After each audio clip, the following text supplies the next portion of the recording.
పెద్దల మాట బంగారు మూట. Welcome to my channel Geetha's old is gold. Hi అండి, అందరూ బాగున్నారా? నేను బాగున్నాను. మనకిప్పుడు ఎండలు బాగా పెరిగిపోయినాయి.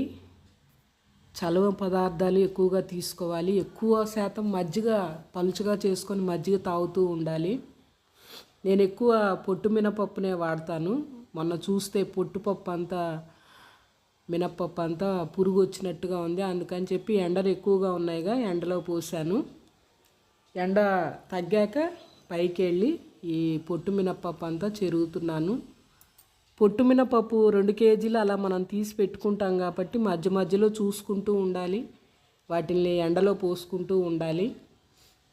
ఈ పొట్టు మినపప్పుని కడగటం శ్రమే, కానీ ఈ పొట్టు మినపప్పుతో చేసిన ఇడ్లీ కానీ దోశ కానీ గారె కానీ చాలా రుచిగా ఉంటుంది. కానీ పొట్టు మినపప్పు వాడటమే చాలా మంచిది. నేనైతే ఈ పొట్టు మినపప్పుకే 100 మార్క్స్ వేస్తాను.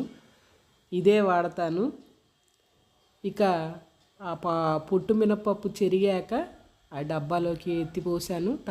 కుండీల్లో మొక్కలు వేశాను. ఒక కుండీలో రేగు మొక్క వేశాను. ఇది మా ఆడబడుచు వాళ్ళ ఊళ్ళో రేగుపళ్ళు తీసుకొచ్చిస్తే ఇలా వేశాను.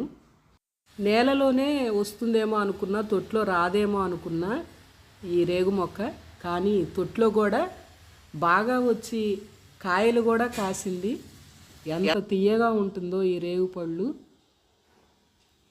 కానీ ఉడతలు వీటిల్ని ఉంచట్లేదు, వచ్చి తినేస్తున్నాయి ఉడతలు.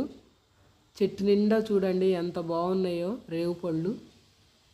ఇది మొన్న కార్తీక మాసంలో తీసిన వీడియో అండి. ఇప్పుడు రాలేదు రేగుపళ్ళు. మొన్న జనవరి టైంలో కార్తీక మాసంలో వచ్చింది కాయలు చెట్టుకి. చూడండి ఎంత బాగున్నాయో, తీయగా ఉంటాయి కాయలు.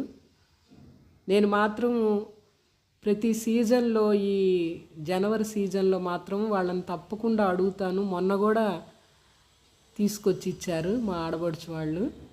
అంత తీయగా ఉంటాయి రేగుపండు. నేను ఎక్కడా ఇంత తీపిదనం నేను ఎక్కడా చూడలేదు. అందుకనే వేసుకున్నాను చెట్టుని. చూడండి ఎంత బాగా కాసినాయో కాయలు. కానీ నేను తింటలేదు, కానీ ఉడతలు తినిపోతున్నాయి. ఏవైనా తింటున్నాయి కదా, మూగజీవాలైనా తింటున్నాయి కదా అని నేను ఆ చెట్టును చూసుకొని ఆ కాయల్ని చూసి మురిసిపోతూ ఉంటాను. ఇంకా ప్రక్కన ఒక తొట్లో కాకర చెట్టు వేశాను. చూడండి ఇప్పుడే కాకర చెట్టు పిందెలు వచ్చినాయి. ఏదైనా మన ఇంట్లో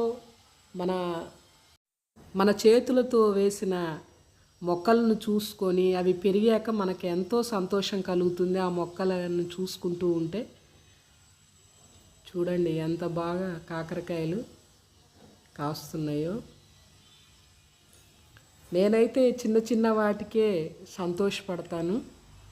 ఈ సాయంత్రం పూట వెళ్ళి ఇలా ఈ మొక్కల్ని చూసుకుంటూ ఉంటాను. నాకు ఎంతో ప్రశాంతంగా ఉంటుంది. చూడండి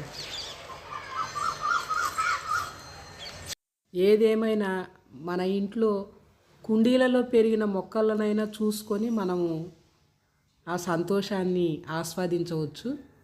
నేనైతే అలాగే ఈ పచ్చటి మొక్కలను చూసుకుంటూ నేను అలాగే ప్రకృతిని ఆస్వాదిస్తాను. చూడండి పక్షుల కిలకిల రావాలు కూడా వినపడుతున్నాయి. ఇంకా పక్షులు గోళ్లకు చేరే వేళ అయ్యింది.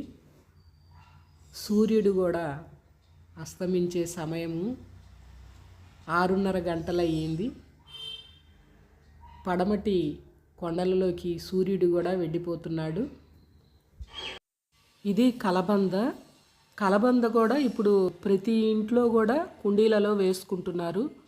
కలబంద ఇంట్లో ఉంటే కలహాలు రావంటారు. ఈ కలబంద గుజ్జును తలకి పెట్టుకోవటం ద్వారా తలకి చలవగా ఉంటుంది, చల్లదనాన్ని కలుగజేస్తుంది. ఇంటి ముందు కూడా నరదృష్టి పోవడానికి ఈ కలబందను కడుతూ ఉంటారు. అంత మంచిది కలబంద గుజ్జు కూడా వైద్యానికి చాలా మంచిదని చెప్తారు. ఈ కలబంద గుజ్జు తినేవారు 7 సార్లు కడిగి నేటితో కడిగి అప్పుడు తినాలని చెప్తారు. ఈ గుజ్జు మోకాళ్ళల్లో గుజ్జు లేని వాళ్ళకి ఈ కలబంద గుజ్జు చాలా మంచిదని చెప్తున్నారు ఆయుర్వేద వైద్యులు. చూసారా రేగు చెట్టు? నాకు ఇష్టమైన పళ్ళల్లో రేగు పళ్ళు ఒకటి, అందుకని వేసుకున్నాను ఈ రేగు చెట్టు. ముళ్ళ చెట్లు ఇంట్లో ఉండకూడదంటారు, కానీ రేగు చెట్టు కూడా ముళ్ళ చెట్టే. నేను అందుకనే ఇంటి పైన తొట్లో వేశాను రేగు చెట్టు. సాక్షాత్తు ఆ బదరీ నారాయణ స్వరూపము రేగు చెట్టు, అందుకనే నేను ఇంటి పైన వేసుకున్నాను తొట్లో. మరో మంచి వీడియోతో మీ ముందుంటాను. Okay, thank you.